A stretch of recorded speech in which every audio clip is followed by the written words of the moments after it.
heard anything in the news about the current Penn State case, and what do you think about that? I think it's so sad, and I think it's creepy. Assistant coaches, I believe, on the team saw one of the other coaches on the team raping a young boy.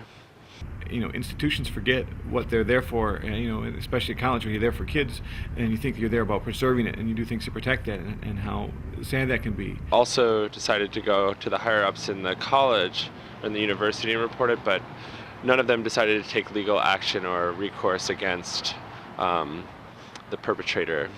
I have no idea why it would go so long.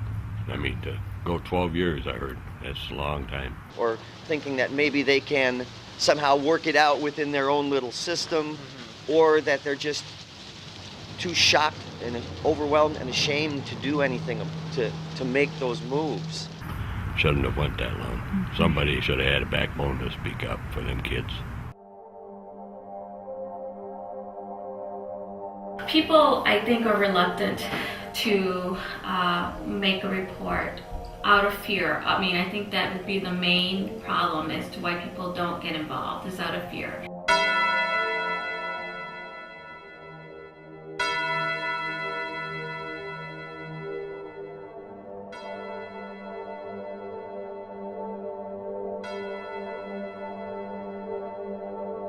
Any person that has a legitimate concern, that's all that's needed to make a report. Well, I think personally that's hard for me because I see it every day.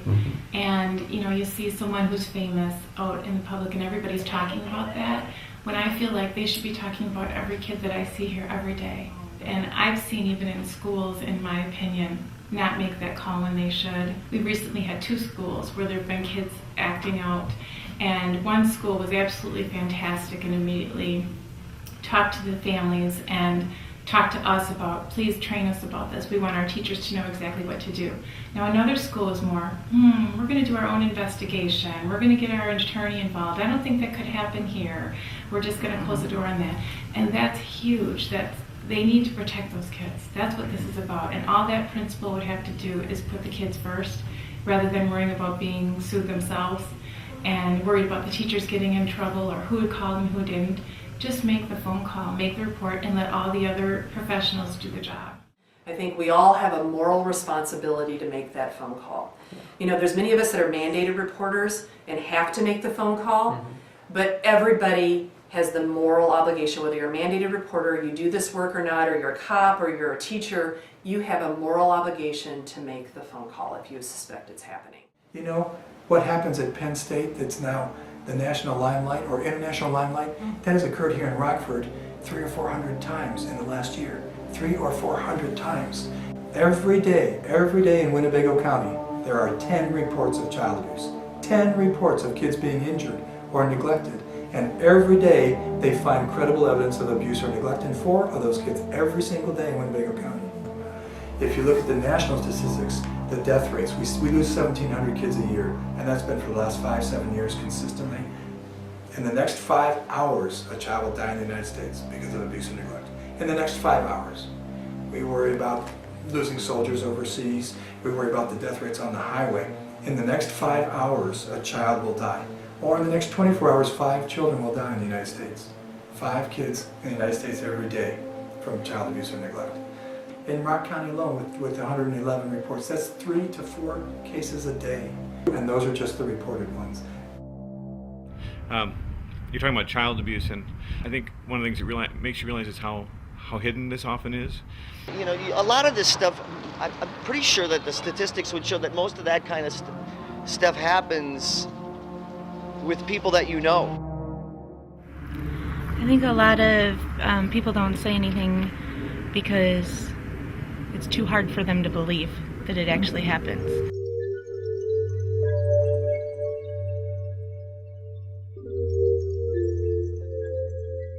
Signs in children that you could see as red flags would be if they're regressing, they're staying in their room, they don't want to come out. I've heard a lot of parents say they didn't want to go over there anymore. So not wanting to go over to a babysitter's or an uncle's or grandpa's, or not wanting to go to school, not wanting to go to that club activity. activity, that's a huge red flag that something's going on. And a lot of times they won't say why, just that they don't want to go. If they're having increased anxiety or depression, which can be, I can't sleep anymore, I'm having nightmares, a lot of physical symptoms. Some kids express it as having stomach aches and headaches, and the parents can't figure out why.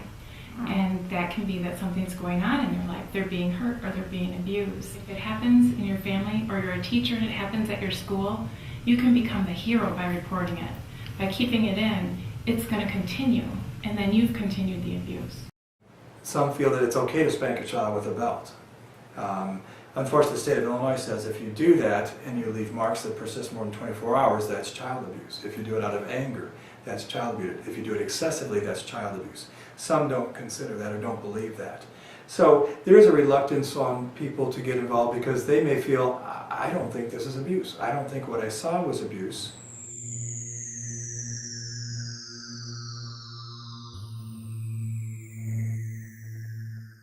The first thing, obviously, that occurs is an interview with the child. The child statement is very important and pivotal to any investigation we do. If the child is verbal and able to carry on a conversation, then that's the first thing we do. We schedule it for an interview with an interviewer who knows how to talk to children. They do the interview, they conduct the interview with everyone who needs to see that interview sitting on one side of a one-way mirror. That way we can get all the information in one shot at one time. We can usually maybe surround that child with enough protection that it may never happen again.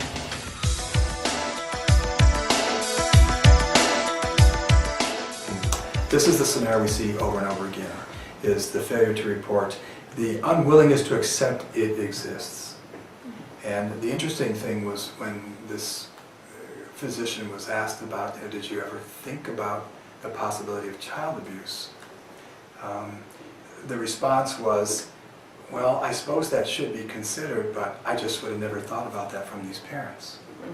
And what probably misled the physician was the fact that they were white, affluent, and so, gee, those people don't abuse kids. And as we now know, it occurs all socioeconomic groups, all races, all cultures.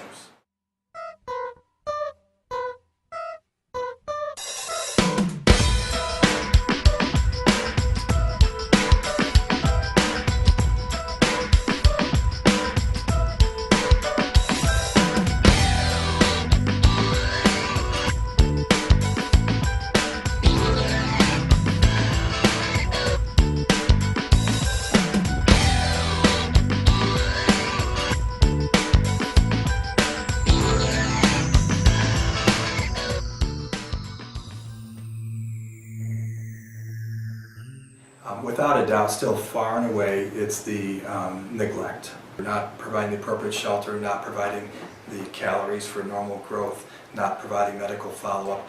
There's roughly about 3.5 million reports every year involving about 6 million kids. And when they look into those, neglect is responsible for 70% of those, 75% of those. There's no doubt it's way too frequent. Way too frequent. It costs the United States something like $102, $112 billion a year to deal with child abuse and neglect for those kids. Verbal abuse, physical abuse, sexual abuse, it's people that you know, family members, close friends. I think people just don't know what to do and they're scared. It's also, it's criminal acts.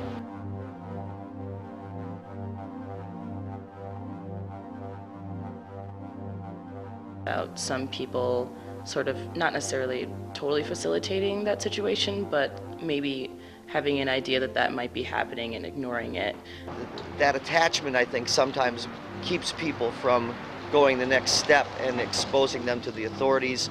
If you don't tell somebody, you can't help the victim, and it could get worse, and they could get really depressed and just hurt themselves. And go somewhere and get some help and get a process started, because these things are not going to stop on their own. They're not just going to go away. I know that in our community, I don't think they have any idea the amount of kids that we see here at the center. Because it's an ugly topic, people don't want to know that this is happening. I think this is not just sexually abused. children that should be mentioned, but also in general the children that is neglected. I was reminded of the scene in Parenthood where Keanu Reeves is talking with his mother-in-law about his father, and he says something to the gist of, you have to get a driver's license to drive a car, but to let any idiot be a father. People that dabble in that sort of behavior are, they have a sickness. And we have to educate not just the children, but also the parents of also the previous generation, how important younger generation form the new century, the new world. You hear about the murders and the drive-bys and the burglaries, but people don't want to hear about the 500 some kids that were seen here because of sex abuse. And it's here. The reason why people don't maybe tell or don't think it's a big deal if a child would get abused or something happens at a school is that it's so common now for our kids to see things that are sexualized in media, and they're used to seeing that, so they don't think, oh, this is important, I better tell mom that someone said this at school or someone did this to me at my club. And so I think part of it is just the exposure that kids get, and that parents allow that exposure either on the internet or on the TV shows that we see. A lot of parents are letting kids see rated R movies or PG-13 that they never should be seeing. So these kids are used to this and this sexualization in our society, and if you don't have kids being told, you can't watch it, this is inappropriate, this is not okay, if something would happen to them with sexual abuse or even physical abuse, that they see the violence on TV, they don't think they have to tell because this is common. This is what I see all the time. This is what's portrayed in society. We pay for the cost of this. But more importantly, we could potentially save lives and we can potentially save children from further injury or abuse if we will act on our feelings, on our gut feeling.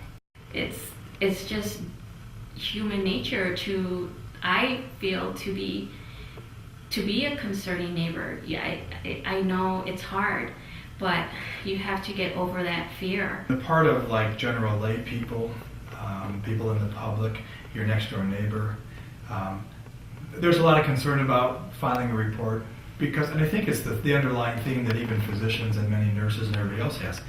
I don't know for sure that this child's being abused. There are a lot of people who suspect stuff and are afraid to make the call. I think largely, again, that is a fear of the unexpected with the system. Maybe it is embarrassing, but in their eyes, in your children's eyes, you've saved them. You've stopped the abuse. Winnebago County alone last year, we had 578 referrals. Nationally, that usually totals in recent fiscal years over 6 million children across the country being abused. It's pretty obvious that it's kind of running rampant out there. A big problem, not just in the United States, but all over the world. And they're not going to, they're by and large not going to seek help. They're going to try to subdue it, they're going to try to control it, but it's going to keep creeping out. Might be difficult for people to accept the fact that their child might be being abused. And I think of, for us as people of faith, that we understand that God is present most often and most deeply in those who are most vulnerable. And so as children, are the ones God is so deeply concerned about that we often forget about. It's not fair to not tell, not just for the victim, but for the person with the sickness, because it's not getting them the help they need, and then it'll keep going and going and going. And these kind of persons need to be, and I know it's a real slippery slope, but better that than to have kids, having to go through that experience at young ages. It stigmatizes you potentially for the rest of your life. It hurts everybody involved then, and more people than you even know in the future. It's set up to be a secret.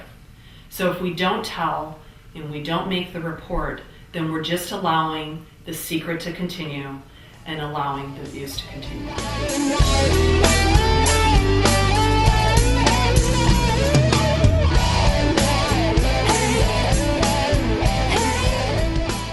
Somebody should have had a backbone to speak up for them kids.